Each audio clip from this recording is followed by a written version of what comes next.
எடப்பாடி பழனிசாமியின் கோட்டை சரிய தொடங்கிவிட்டதா? இதுதான் இப்போ தமிழக அரசியல் களத்துல எல்லாரும் பேசுற மிக முக்கியமான கேள்வி. 82 மாவட்ட செயலாளர்கள் கொண்ட ஒரு பிரம்மாண்டமான கட்சியில தலைமை கழகத்துல நடந்த ஒரு அவசர மீட்டிங்க்கு வெறும் 17 பேர் மட்டுமே வந்திருக்காங்க. மிச்சம் உள்ளவங்க எங்க போனாங்க? அங்கேதான் ஒரு மிகப்பெரிய அரசியல் பூகம்பம் வெடிச்சிருக்கு. சமீபத்தில் நடந்து முடிந்த சட்டமன்ற தேர்தலுக்கு பிறகு தமிழ்நாட்டு அரசியல்ல பல எதிர்பாராத மாற்றங்கள் நடந்திருக்கு.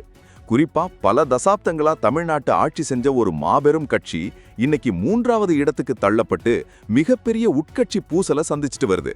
இது சாதாரண பிளவு இல்ல, அதிமுகவோட எதிர்காலத்தையே தீர்மானிக்க போற ஒரு கட்டம். சரி, இன்னைக்கு ராயப்பேட்டை அதிமுக அலுவலகத்துல உண்மையிலேயே என்னதான் நடந்துச்சு? வாங்க விரிவாக பார்ப்போம். இன்று சென்னை ராயப்பேட்டையில் உள்ள அதிமுக தலைமை அலுவலகத்தில் கட்சியின் பொதுச் செயலாளர் எடப்பாடி பழனிசாமி தலைமையில் மாவட்ட செயலாளர்கள் கூட்டம் நடைபெற்றது. கூட்டத்திற்கு முன்பு எம்ஜிஆர் மற்றும் ஜெயலலிதா சிலைகளுக்கு அவர் மாலை அணிவித்து மரியாதை செலுத்தினார். ஆனால் கூட்ட அரங்குக்குள் சென்றபோதுதான் அந்த அதிர்ச்சி காத்திருந்தது. மொத்தமுள்ள 82 மாவட்ட செயலாளர்களில் வெறும் 17 பேர் மட்டுமே இந்த ஆலோசனை கூட்டத்தில் பங்கேற்றுள்ளனர். இங்கேதான் ட்விஸ்ட். கலந்து கொண்ட அந்த 17 பேரில் பெரும்பான்மையானவர்கள் கடந்த 3 நாட்களுக்குள் எடப்பாடி பழனிசாமியால் அவசரமாக நியமிக்கப்பட்ட புதிய நிர்வாகிகள் என்று சில ஊடகங்கள் தெரிவிக்கின்றன. அப்படியானால் கட்சியின் மூத்த நிர்வாகிகள் என்ன ஆனார்கள்? முன்னாள் அமைச்சர்களான செல்லூர் ராஜு, ராஜேந்திர பாலாஜி மற்றும் ராஜன் செல்லப்பா போன்ற முக்கிய தலைவர்கள் யாருமே இந்த கூட்டத்தில் பங்கேற்கவில்லை. இது கட்சிக்குள் எடப்பாடி பழனிசாமிக்கான ஆதரவு குறைந்து வருகிறதா என்ற கேள்வியை வலுவாக எழுப்பியுள்ளது.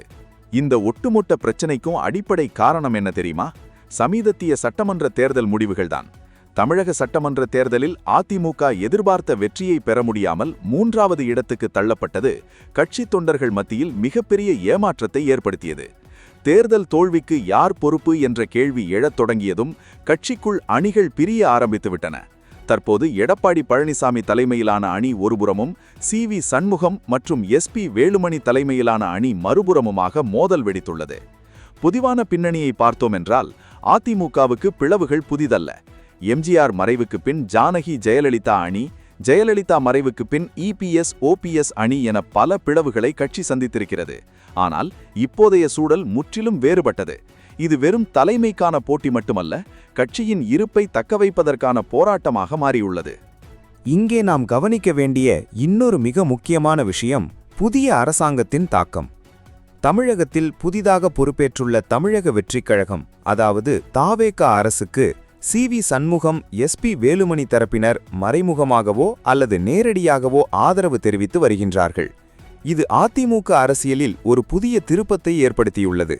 சமீபத்தில் சட்டப்பேரவையில் தாவேக அரசுக்கு ஆதரவாக சில அதிமுக எம்எல்ஏக்கள் வாக்களித்த சம்பவம் பெரும் திருப்பத்தை ஏற்படுத்தியுள்ளது. இதனால் கடும் அதிருப்தி அடைந்த எடப்பாடி பழனிசாமி உடனடியாக சபாநாயகரை சந்தித்து கட்சி தாவல் தடை சட்டத்தின் கீழ் சம்பந்தப்பட்ட எம்எல்ஏக்கள் மீது நடவடிக்கை எடுக்க வேண்டுமென்று மனு அளித்துள்ளார். ஒரு பலமான எதிர்க்கட்சியாக இருந்த அதிமுகவுக்கு இப்படி ஒரு நெருக்கடியான நிலைமை வந்ததை பற்றி உங்களோட கருத்து என்ன? கமெண்ட்ல சொல்லுங்க. இந்த மொத்த அரசியல் நாடகத்திலும் அனைவரையும் ஆச்சரியப்பட வைக்கும் ஒரு விஷயம் முன்னாள் அமைச்சர் ஜெயக்குமாரின் மௌனம்தான். வழக்கமாக அதிமுகவில் எந்த சிறு சலசலப்பு என்றாலும் உடனடியாக பத்திரிகையாளர்களை சந்தித்து கட்சியின் நிலைப்பாட்டை மிக தெளிவாக முன்வைக்கும் நபர் அவர். ஆனால் இப்போது அவர் எந்த கூட்டத்திலும் பங்கேற்காமல் எடப்பாடி பழனிசாமி அணிக்கும் சி.வி. சண்முகம் அணிக்கும் வெளிப்படையாக எந்த ஆதரவும் தெரிவிக்காமல் அமைதி காத்து வருகிறார். அவருடைய இந்த மௌனம் அவரது அடுத்த கட்ட அரசியல் முடிவு என்னவாக இருக்கும் என்ற யூகங்களை அதிகப்படுத்தியுள்ளது. மேலிடத்தில் நடக்கும் இந்த அதிகார போட்டியால் கட்சியின் அடிமட்ட தொண்டர்கள் கடும் குழப்பத்திலும் விரக்தியிலும் ஆழ்ந்துள்ளனர். பல மாவட்டங்களில் நிர்வாகிகள் யாரை ஆதரிப்பது என்று தெரியாமல் தவித்து வருவதாகவும், சிலர் இன்னும் சில நாட்கள் பொறுத்திருந்து முடிவெடுக்கலாம் என காத்திருப்பதாகவும் தகவல்கள் வெளியாகியுள்ளன. இந்த உட்கட்சி மோதல் காரணமாக தாவேகாவில் இணைய அதிமுகவிலிருந்து பல முக்கிய தலைவர்கள் அந்த கட்சிக்கு செல்லக்கூடும் என்ற பேச்சும் தொடர்ந்து நிலவி வருகிறது. இதனால் கட்சி தொண்டர்கள் தங்கள் எதிர்காலம் குறித்து பெரும் கவலையில் உள்ளனர். அடுத்து என்ன நடக்கும்? எடப்பாடி பழனிசாமி தனது பலத்தை நிரூபிக்க அடுத்த கட்டமாக என்ன வியூகம் அமைக்கப் போகிறார்? சி.வி. சண்முகம், எஸ்.பி. வேலுமணி அணியின் அடுத்த நகர்வு என்னவாக இருக்கும்? மீண்டும் ஒருமுறை இரட்டை இலை சின்னம் யாருக்கு என்று சட்ட போராட்டம் தொடங்குமா? இப்படி பல கேள்விகள் தமிழக அரசியல் களத்தில் தொக்கி நிற்கின்றன. உறுதியாக தெரிந்தது ஒன்றுதான்: வரப்போகும் நாட்கள் அதிமுகவுக்கும் தமிழக அரசியலுக்கும் மிகவும் பரபரப்பானதாக இருக்கப் போகிறது. நீங்க என்ன நினைக்கிறீங்க? அதிமுக இந்த நெருக்கடியிலிருந்து மீண்டு வருமா இல்லையா? உங்களோட பார்வையை பதிவு பண்ணுங்க. தொடர்ந்து இணைந்திருங்கள். அடுத்த அப்டேட்டோடு சந்திக்கிறேன்.